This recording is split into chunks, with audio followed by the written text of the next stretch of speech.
안녕하세요. 김효진 목사입니다. 이 영상은 성경 통독하시는 데 도움을 드리기 위해 마련한 영상입니다. 통독을 하면서 익숙하지 않은 배경과 내용들로 인해 어려움을 겪는 성도분들이 조금이나마 도움이 될까 싶어 마련한 것인데요. 조금만 관심을 기울이시면 읽으시는데 유익이 있을 겁니다. 그럼 오늘 읽을 부분에 대한 안내를 해드리겠습니다.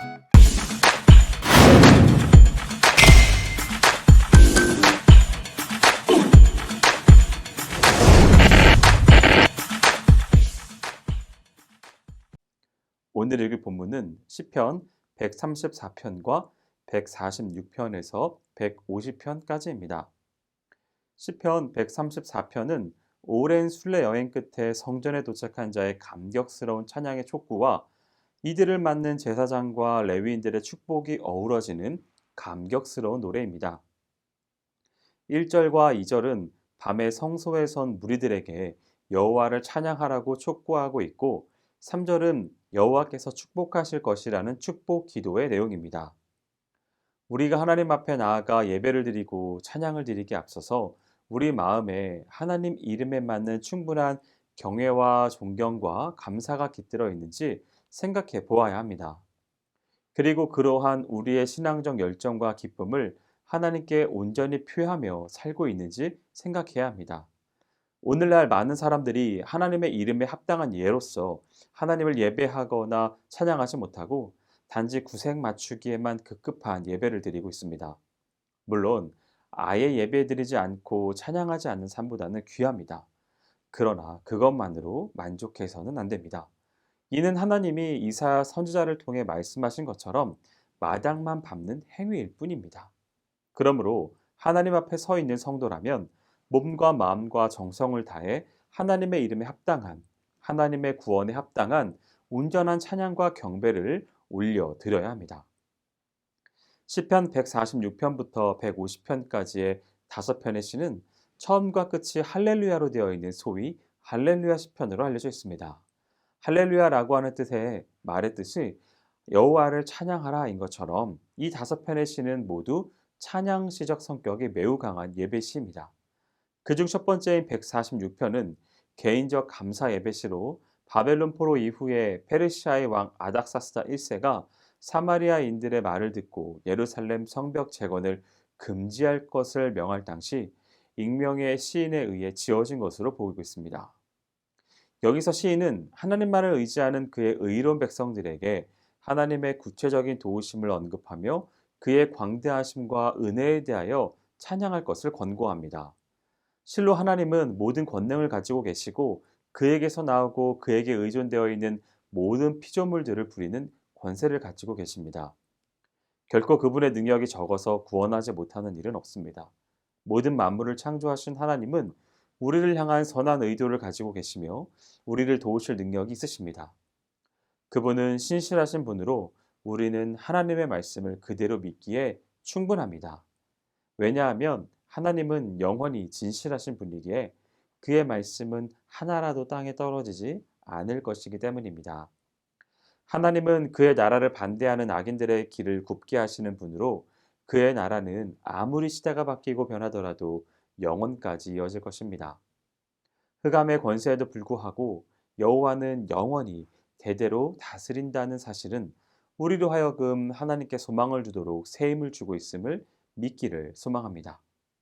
시편 147편은 146편에서 150편으로 구성된 할렐루야 시편으로 146편이 개인적인 감사 예배시인 반면 147편부터 150편은 민족 공동체적 감사 예배시로 분류할 수 있습니다. 그중 147편은 모든 피조물을 섭리 통치하시는 하나님의 광대하심과 고통당하는 이스라엘을 회복시킨 하나님의 권능과 은혜에 대한 찬양으로 매우 감동적인 묘사가 담겨 있습니다.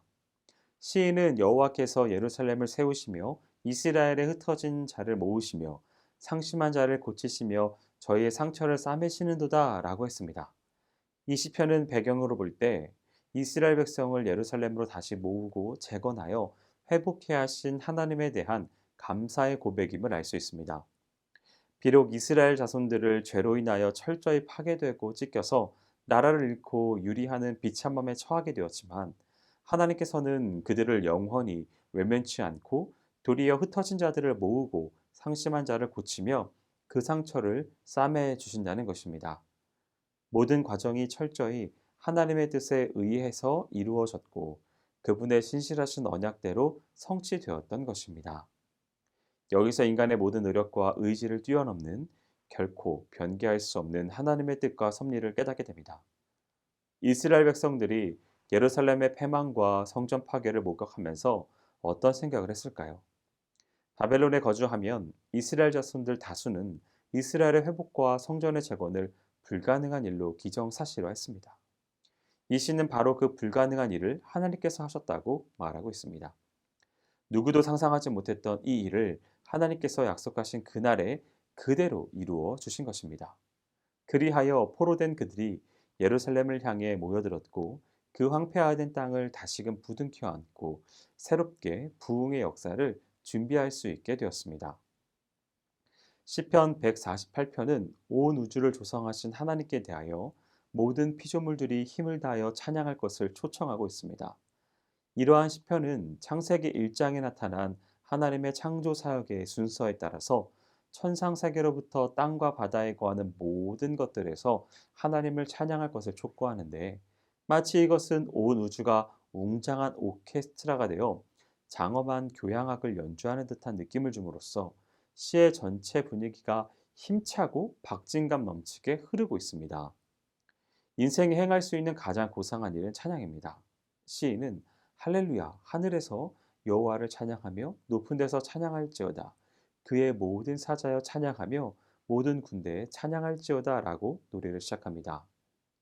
여기서 시인이 이 세상과는 비교할 수 없는 고귀한 천상의 존재들에게 하나님을 찬양하라고 하는 것은 그들이 아무리 고귀한 존재라 할지라도 찬양만큼 고상한 행동은 있을 수 없음을 말하기 위함입니다.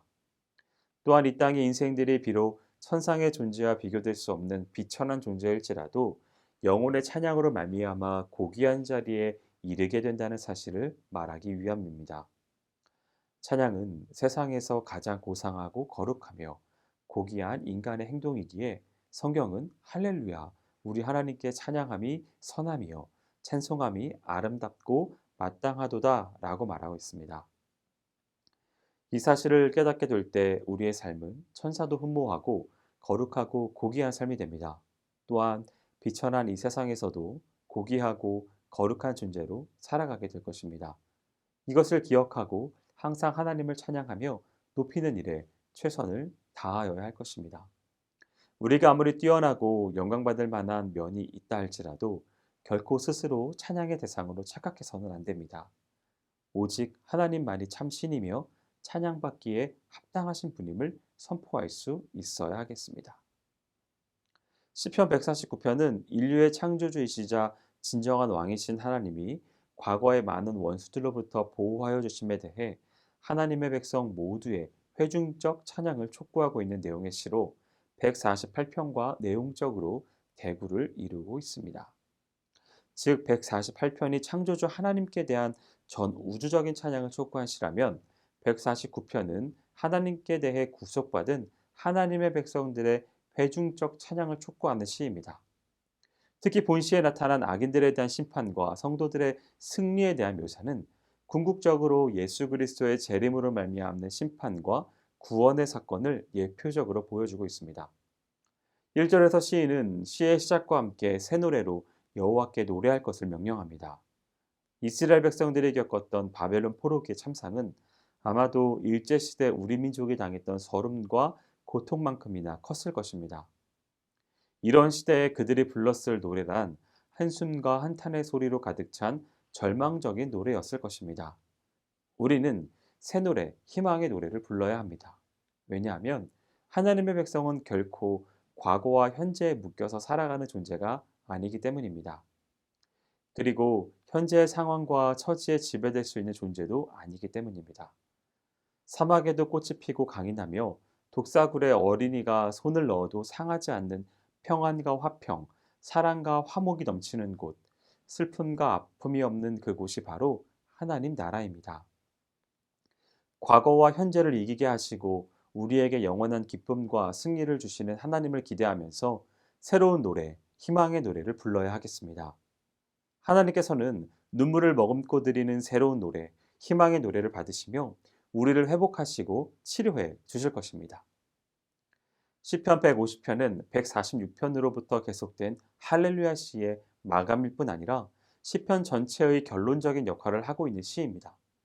특히 성경이 창세기 1장에서 천지 창조로 시작해 요한계시록 22장 20절에 그리스도의 재림에 대한 강한 소망으로 끝을 맺으며 숨이 상응하듯이 본시는 시편 내에서 제1편과 상응합니다.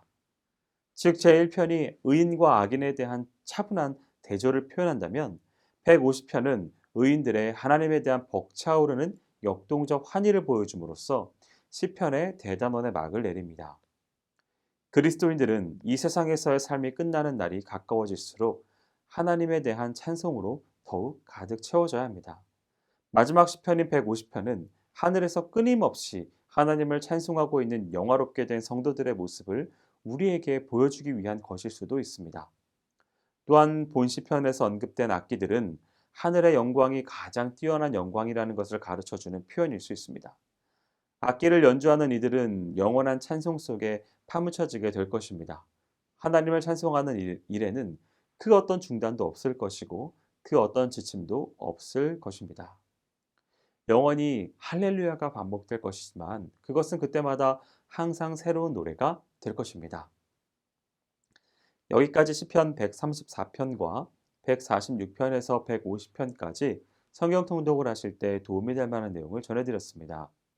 혹시 이 외에 질문 있으시거나 나누고 싶은 이야기가 있으시면 밴드나 댓글로 달아주시면 필요한 도움을 드리겠습니다. 그럼 내일 다시 만나도록 하겠습니다. 동독 파이팅 하세요!